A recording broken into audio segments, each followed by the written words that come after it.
बच्चों आज हम हमारे इंग्लिश में पोयम 3 स्टार्ट ले रहे हैं। पोयम 3 जिसका नाम है rain on the roof. Rain on the roof किसने लिखी है? कोट्स किन्नी ने, COATES कोट्स किन्नी।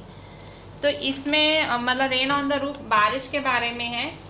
सो इसमें जो पोएट है वो अपना फीलिंग्स बता रहा है रेन के बारे में। सो वो कह रहा है कि रेन उसके लिए बहुत सारी खुशियाँ लाती है।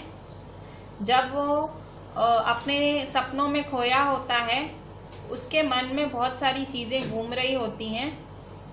उसको जो उसकी रूफ पे, उसके जो छत पे रेन की जो पैटर होती है, जो आवाज़ होती है, बूंदों का टपटपाना होता है, उसे अच्छा लगता है। ठीक है। सो रेन ऑन द रूफ इस बारे में है। सो ये है आपकी इंग्लिश का poem 3 rain on the roof. आज है आपका लेक्चर नंबर 148। ठीक है। सो हमारा है लेक्चर 148 और हम हमारी इंग्लिश में, ठीक है, इंग्लिश में कर रहे हैं poem 3 rain on the roof. ठीक है। सो क्या है rain on the roof poem में? मैंने आपको अभी अभी बताया कि आवाज़, वो बारिश की बूंदों की आवाज़ उसमें एक ऐसी फीलिंग्स ले आती हैं जिसमें वो खो जाता है, अपने सपनों में खो जाता है और एकदम उसे पुरानी बातें याद आने लग जाती हैं। तो पूरी पोएम उसी बारे में है। ठीक है। अभी मतलब इसमें आप क्या देख रहे हो? इस पोएम में आप देखोगे कि जो पोएम है रेन ऑन द रूफ, उसमें भाई जो रेन है, जब आप अपने बेड पे, ठीक है, आप अपने बेड पे होते हो, अपने गर्म बेड पे होते हो और उसकी आवाज़ें सुनाई देती है तो किस तरह से आपको सूद करती है, एकदम आपको खुश कर देती है उसकी आवाज़। तो ये जो पोएम है ये 3 पैराग्राफ्स में है। जो पहला पैराग्राफ है वो आपको बोलता, उसमें उसने बताया है कि भाई मैं मेरे घर पे या मैं मेरी झोपड़ी पे, झोपड़ी कुटिया मतलब कॉटेज में रहता है राइटर। सो मैं मेरे जो झोपड़ी है उसके बेड पे हूँ और मुझे मेरा रूफ है, छत, ऑब्वियसली झोपड़ी में रहता है तो छत भी पक्की नहीं होगी, तो वहां से जो उसको टप टप आवाज आ रही है वो बता रहा है फर्स्ट पैराग्राफ में। सेकंड पैराग्राफ में वो बता रहा है कि ये जो टप टप आवाज है उससे उसको अलग अलग फैंसी विचार आ रहे हैं, अलग अलग विचार आ रहे हैं और उसको पुरानी बातें भी थोड़ी सी याद आ रही हैं। तीसरे पैराग्राफ में वो बोल रहा है कि उसे उसकी मदर की मेमोरी मदर की याद आ रही है। मतलब उसकी मदर कितनी जेंटल हुआ करती थी, कितनी वो मतलब शांत होती थी, वो रेन से वो उसको ख्याल आ रहे हैं। ठीक है। So basically rain on the roof poem rain के बारे में है। सो फर्स्ट पैराग्राफ देखते हैं। First paragraph, when the humid shadows hover, when the humid shadows hover over all the starry spheres। सो इसका मतलब क्या हुआ? तो देखो, ह्यूमिड का मतलब वेट, ठीक है, गीला गीला। हॉवर का मतलब एयर में, ठीक है, एयर में जो एयर में मंडराना नहीं बोलते हैं हिंदी में, वैसा। So when the humid shadows hover, so कह रहा है कि जब परछाइयाँ, मतलब जब एकदम गीली गीली, ह्यूमिड मतलब गीली गीली परछाइयाँ जब मंडराती हैं, over all the starry spheres, over all the starry spheres मतलब कहाँ पे मंडराती हैं? स्फीयर का मतलब क्या होता है? स्फीयर का मतलब हम बोलते हैं ना पूरा मंडल, मतलब नहीं बोलते सौर्य मंडल, आकाश मंडल, वैसा कुछ। सो ये स्टारी स्फीयर्स है। कहाँ पे, कौन से मंडल में मंडरा रही हैं ये सारी ये जो गीली शेडोज हैं, गीली परछाइयाँ कहाँ मंडरा रही हैं? ये मंडरा रही हैं स्टारी स्फीयर्स में। स्टारी मतलब जो तारों के बीच, ठीक है, तारों के ऊपर या तारों के बीच मंडरा रही हैं। एंड द मेलंकोली डार्कनेस, मेलंकोली का मतलब दुखी, ठीक है, दुखी और दुख वाला वो अंधेरा। जेंटली वीप्स इन रेनी टीयर्स, और उस दुख वाले अंधेरे में बारिश के रूप में रो रहा है, मतलब वो मंडल है बारिश के रूप में रो रहा है। What a bliss to press the pillow of a cottage chamber bed।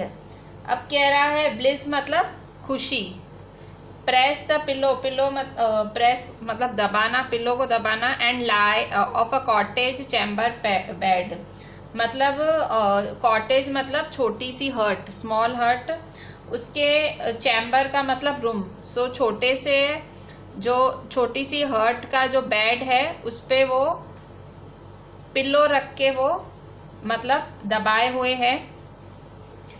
And lie listening to the patter, और बिल्कुल सो के मतलब पड़े होके वो उस पैटर साउंड को सुन रहा है, उस टप टप आवाज को सुन रहा है।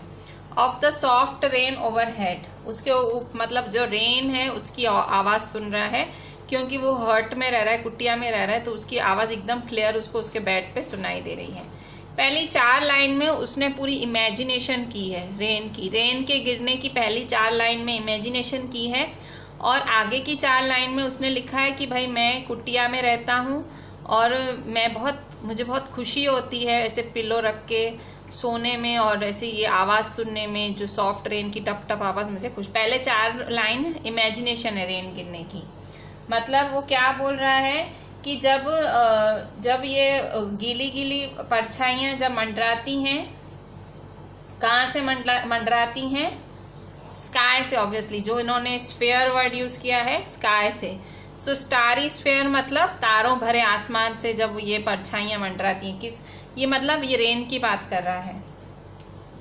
और जब उदासी वाला अंधेरा धीरे धीरे से वो बरसाती हैं, मतलब एकदम अंधेरे में उदासी वाला अंधेरा होता है और उसमें वो टप टप करके रोती हैं, ठीक है।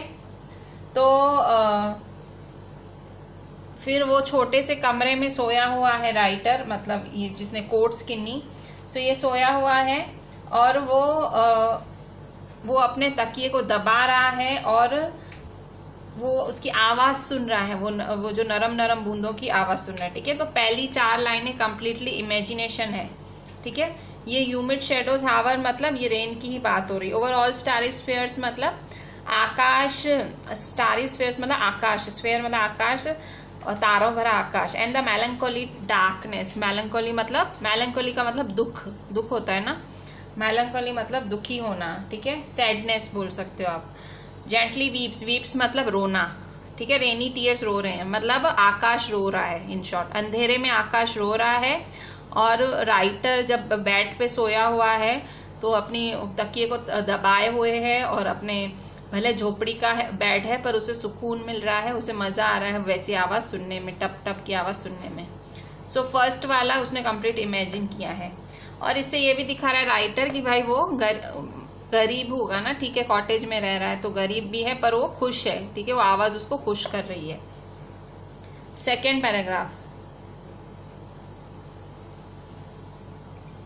Every tinkle on the shingles, every tinkle on the shingles का मतलब, टिंकल का मतलब ringing sound, every tinkle on the shingles मतलब पत्थर, ठीक है, तो शिंगल्स मतलब पत्थर। So every tinkle on the shingles मतलब पत्थरों पे जो गोल गोल, और शिंगल मतलब गोल गोल पत्थर, तो गोल गोल पत्थर पे जो ये आवाजें होती हैं, टिंकल मतलब ये जो आवाजें होती हैं, जो रिंगिंग साउंड्स हैं, has an echo in the heart, मतलब जब पत्थरों पे बूंदें गिरती हैं तो जैसे दिल में इको होता है, मतलब एक गूंज पैदा होती है दिल में, ठीक है। इको मतलब एक ऐसे आवाज सुनाई देती है, दिल से एक आवाज आती है। एंड 1000 ड्रीमी फैंसीज, और एकदम जो पोएट है वो एकदम हजारों सपनों में चला जाता है। इनटू बिजी बीइंग स्टार्ट मतलब मन क्या होता है, मन हमेशा बिजी रहता है, हमारा मन ऑलवेज अपने में ही बिजी होता है, विचारों में, और उस मन में हजारों ड्रीमी फैंसीज आती हैं। एंड 1000 रिकलेक्शंस, 1000 रिकलेक्शंस का मतलब बहुत सारी यादें, पुरानी यादें, रिकलेक्शन मतलब हजारों पुरानी यादें आ जाती हैं राइटर को, पोएट को। Weave their air threads into woof, और ये जो हजारों पुरानी यादें हैं वो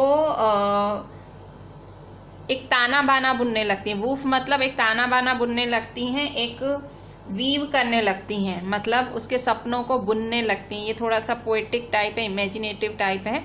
weave their air threads into woof मतलब ताना बाना। एयर थ्रेड का मतलब होता है भाई एक बुनने लगती हैं, ठीक है, सपनों को बुनने लगती है, वैसा आप बोल सकते हो।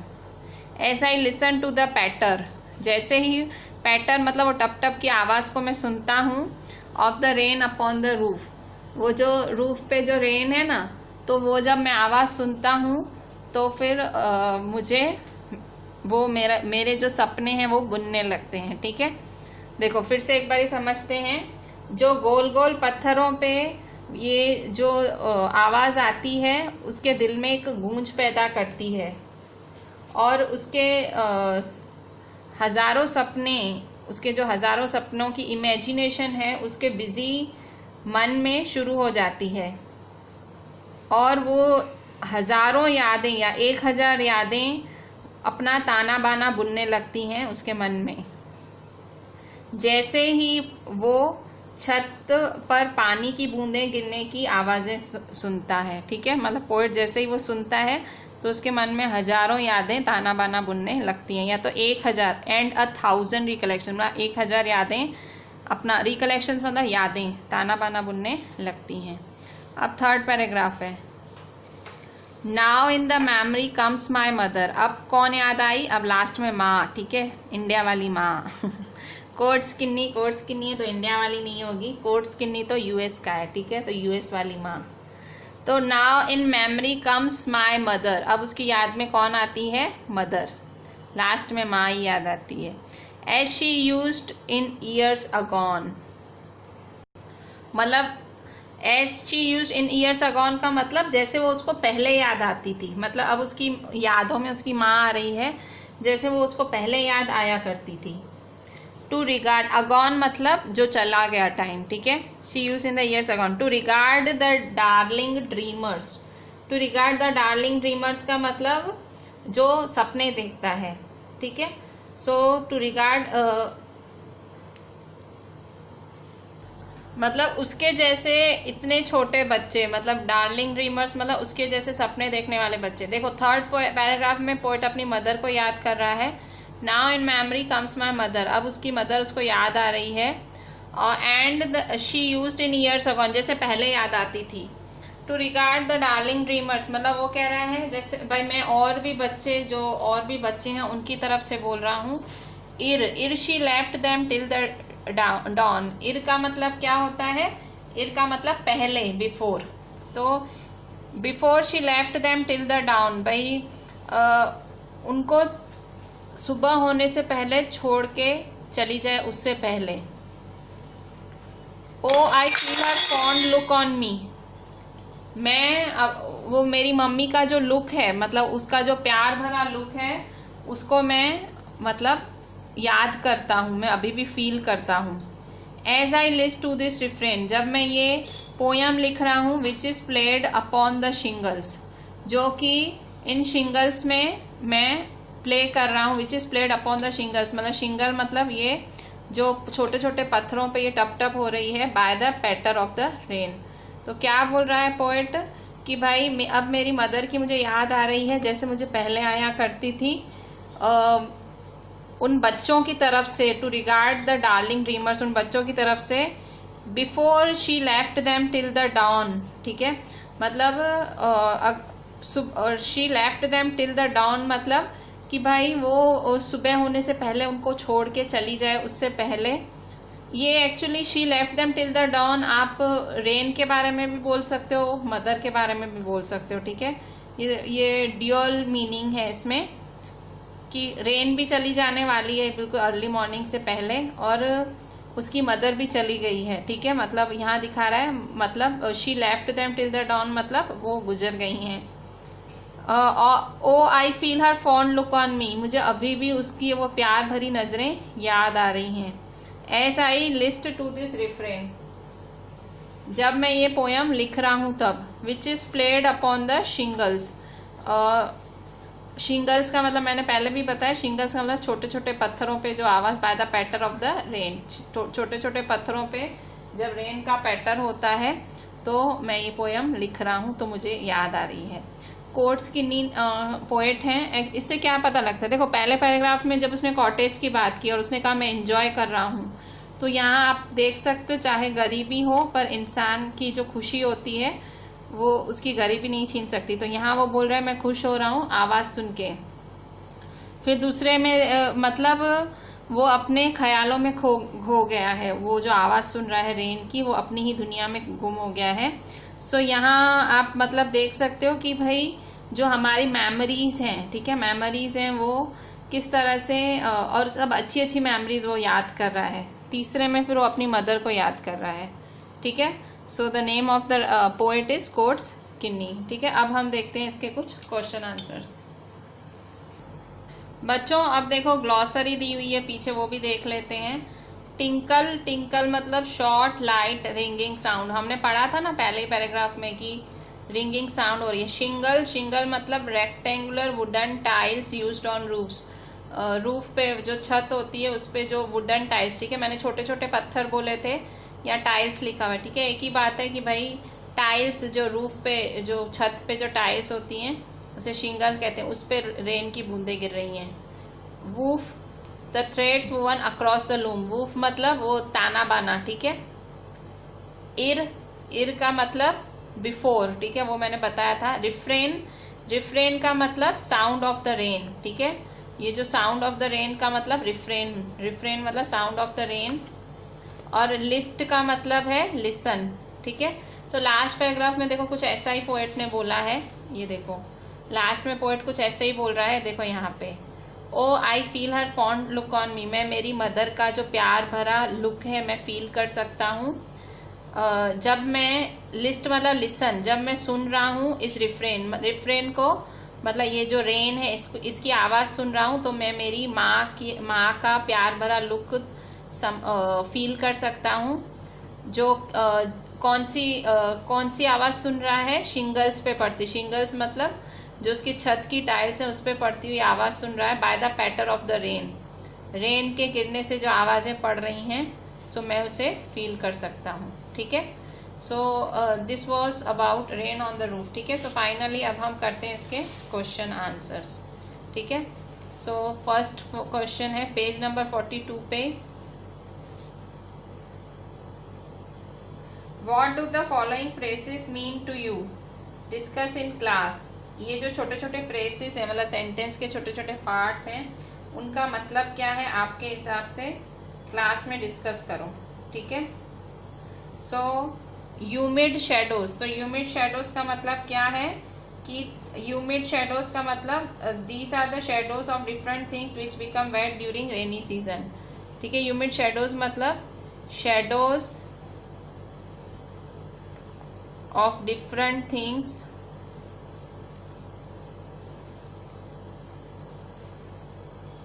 wet shadows of different things, ठीक है। wet shadows, wet WET wet, wet shadows of different things during rainy season मतलब परछाइयाँ कैसी हो गई हैं,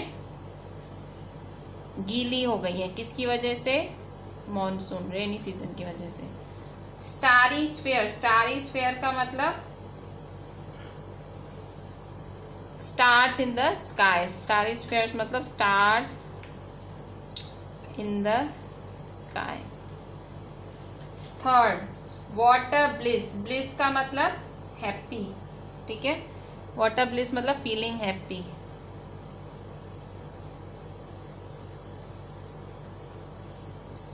fourth 1000 dreamy fancies into busy being start मतलब बिजी मन में बहुत सारे विचार आना, ठीक है।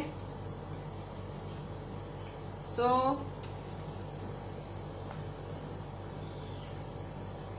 अ थाउजेंड, या फोर्थ का आंसर मैं नीचे लिखती हूँ, fourth 1000 dreamy fancies into busy being start, ठीक है। बिजी मन में 1000 विचार आना। सो फोर्थ, इसको आपको अपने वर्ड्स में ही लिखना है। फोर्थ रिकलेक्टिंग, रिकलेक्टिंग मतलब याद करना, रिकलेक्टिंग मेमोरीज, ठीक है। रिकलेक्टिंग पास्ट या मेमोरीज भी बोल सकते हो। Recollecting past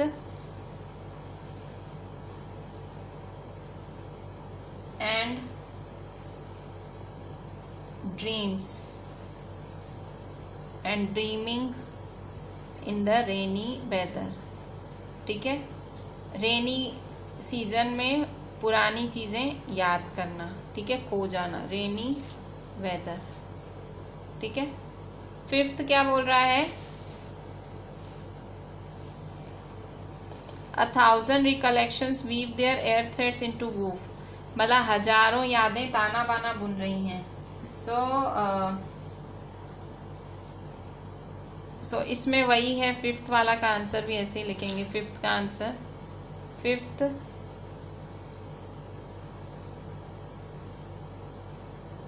recollecting memories in the rainy season,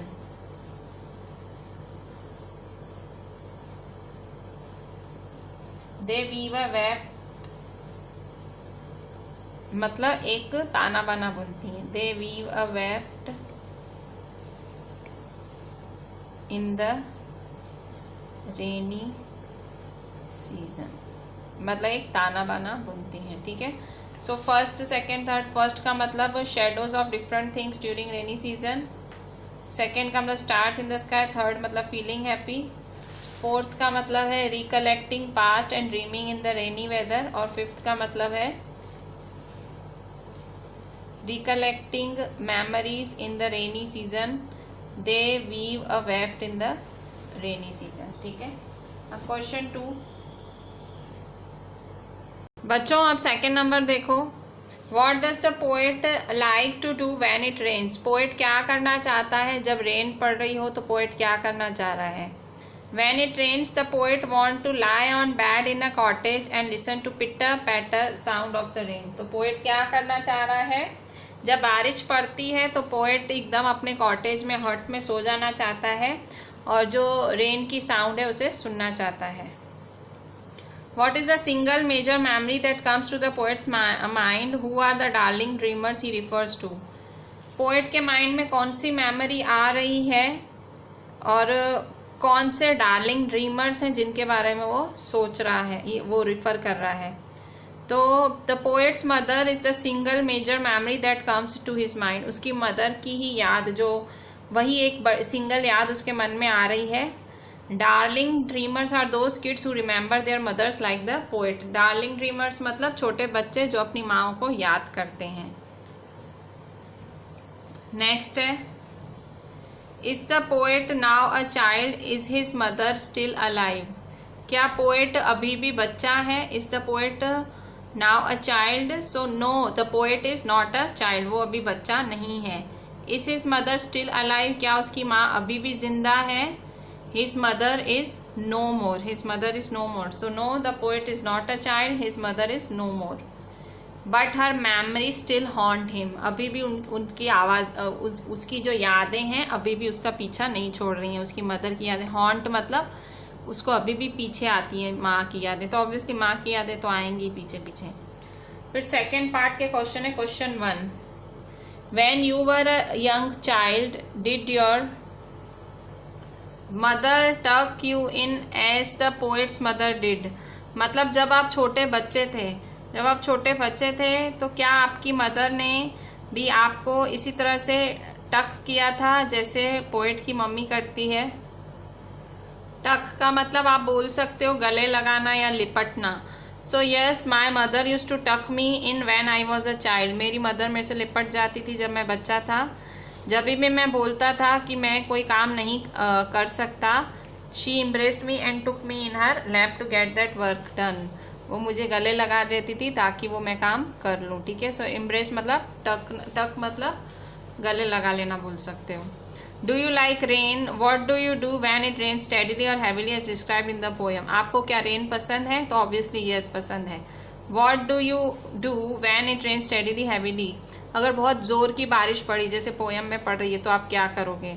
yes, I like rain and prefer to take a bath in the rain for some time, but when it rains heavily I stay inside and enjoy the beauty of nature. Rain मुझे पसंद है और मैं rain में, बारिश में नहाना पसंद करता हूँ, पर अगर बहुत ज़्यादा बारिश पड़े तो मैं अंदर जाके ही रेन का मज़ा लेता हूँ। Does everybody have a cozy bed to lie in when it rains, क्या हर किसी के पास गर्म बिस्तर होता है सोने के लिए जब रेन गिरती है। Look around you and describe how different kinds of people और animals spend time, seek shelter etcetera during rain. बोल रहा है क्या हर किसी के पास ही कोजी बेड होता है, हर किसी के पास क्या बेड होता है सोने के लिए जब रेन गिरती है। So no, everybody is not so fortunate to have a cosy bed. हर किसी के पास ऐसा गर्म बिस्तर नहीं होता है। There are some people who live at the railway platforms and bus terminals. कुछ लोग होते हैं जो रेलवे प्लेटफॉर्म पे सोते हैं, बस टर्मिनलों पे सोते हैं। They don't have even bed sheet. उनके पास तो चादर भी, बेड क्या चादर भी नहीं होती है। What to talk of comfortable beds. Comfortable bed तो छोड़ो, एक बेड शीट नहीं होती है। There are so many animals which don't have any shelter and tremble under the dark sky in the rainy season.